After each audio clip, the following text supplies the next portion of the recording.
Mustafa, ini wilayah Pejampangan, berusaha ikhtiar bagaimana mengajak masyarakat untuk setidak-tidaknya tahu siapa nabinya, mengenal siapa nabinya, dan mudah-mudahan dari situ muncul kecintaan kepada baginda Nabi besar Muhammad sallallahu alaihi wasallam.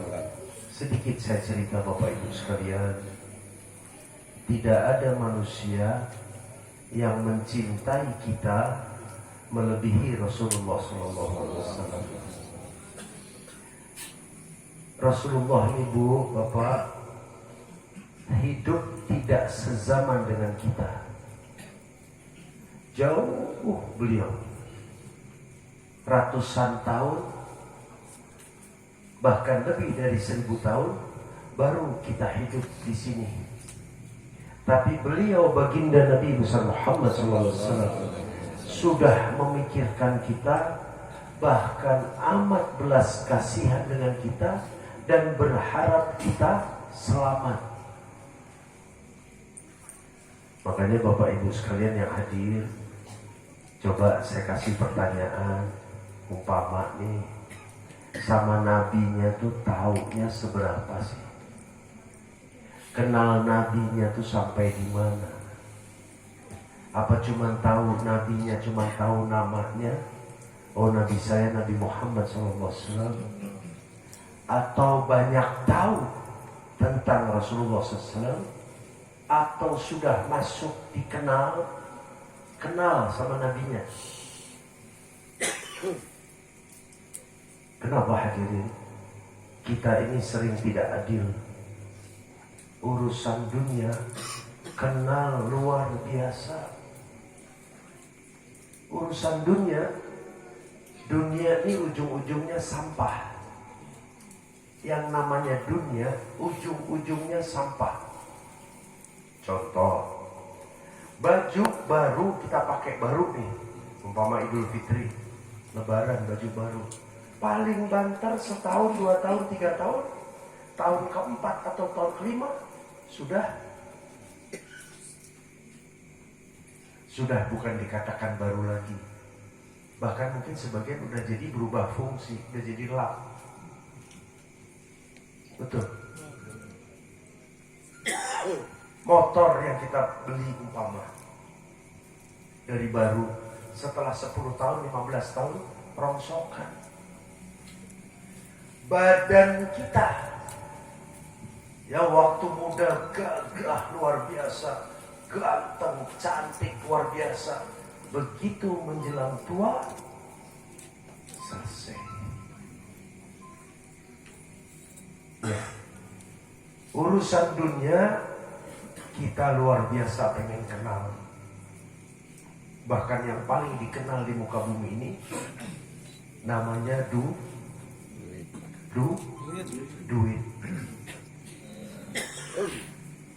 Begitu kenal dan cintanya kita sama uang, sampai kalau nggak megang uang kita pusing, sumpah, sedih.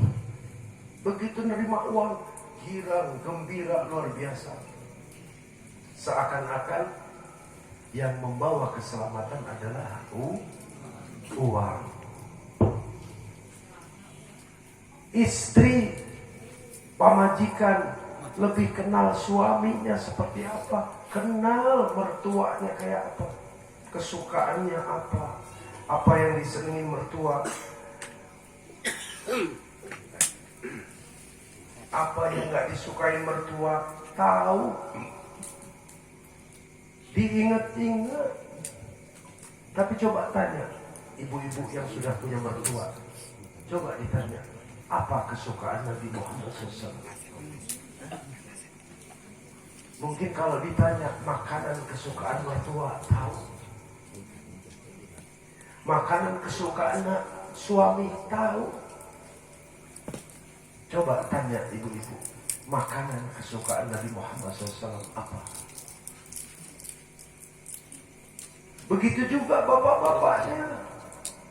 Mungkin terhadap mertua, Masya Allah, luar biasa. Berusaha membahagiakan, berusaha. Kenal, berusaha. Ke istrinya kenal, luar biasa.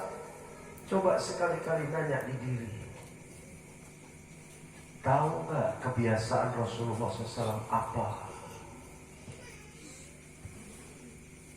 Ya Bapak Ibu sekalian, khususnya masyarakat di sini.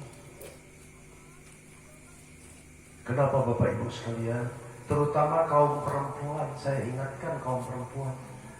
Dulu di zaman sebelum Rasulullah hadir, di zaman sebelum Nabi Muhammad SAW, atau dikenal istilah zaman jahiliyah, perempuan itu makhluk yang sangat hina. Sampai-sampai Bu, punten ya mah punten.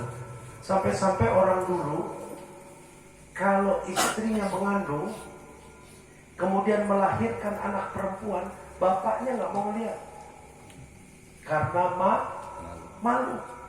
Kok punya anak perempuan? Bahkan sebagian saking malunya, anak perempuan yang baru lahir dikubur hidup-hidup.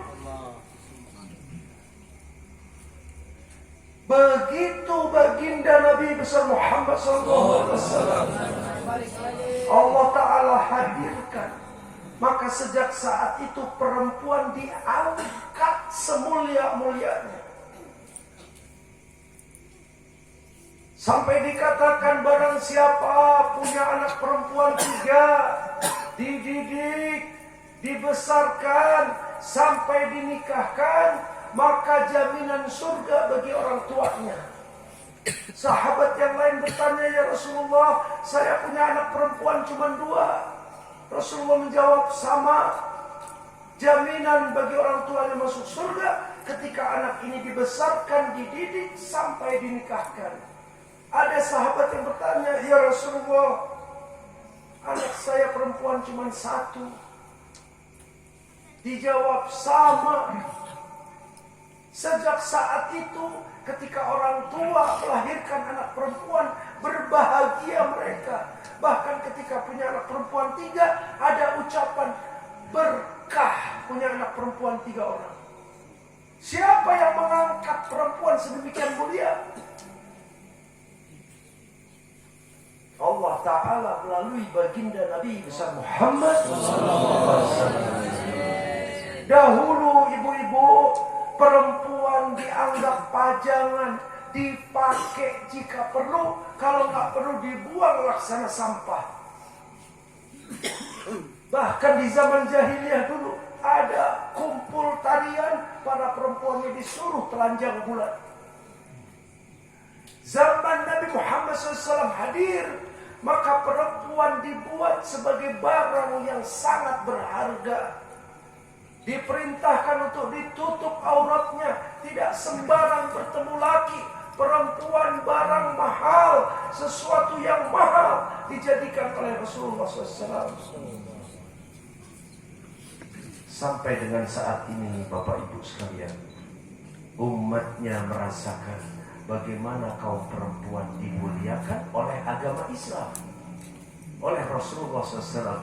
Tapi sayangnya para perempuannya justru di akhir zaman ini lebih senang menjadi barang hina dibanding barang mulia. Nah, yang saya mau tanya, ibu-ibu, nih kaum perempuan, pernah tidak berterima kasih kepada Rasulullah SAW? Pernah nggak ibu-ibu dalam kamar, sengaja di kamar ingat nabinya, terus bicara, ya Rasulullah, terima kasih ya Rasulullah, karena ajaran yang kau bawa, karena aturan yang kau terapkan, karena hadirnya engkau ya Rasulullah, kami kaum perempuan dihargai dan dimuliakan. Rasulullah sampai mengatakan, ada sahabatnya bertanya, ya Rasulullah, amalan terbaik kepada siapa ya Rasulullah? Aku sebagai anak. Dijawab oleh Rasulullah, ibumu.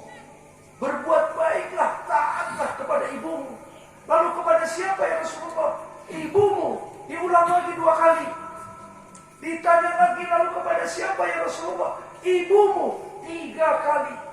Setelah itu dia bertanya lagi, setelah itu siapa ya Rasulullah? Baru ayahmu. Artinya apa? Seorang anak harus benar-benar berbakti bagaimana membahagiakan, menyenangkan kedua orang tuanya, wabil khusus ibu. Siapa yang dimuliakan Bapak Ibu sekalian? Kaum perempuan. Siapa yang ngajarin supaya perempuan dimuliakan? Rasulullah. Ibu-ibu sudah terima kasih belum sama Nabi? Mulai sekarang Bu, yang sering-sering terima kasih sama Nabi. Ya Rasulullah, terima kasih ya Rasulullah. Ketika ibu-ibu berterima kasih kepada Nabi Muhammad SAW, maka sejak saat itu ibu perbanyak sholawat. Jadi kalau bahasa saya, seharusnya yang paling banyak bersolawat adalah kaum perempuan.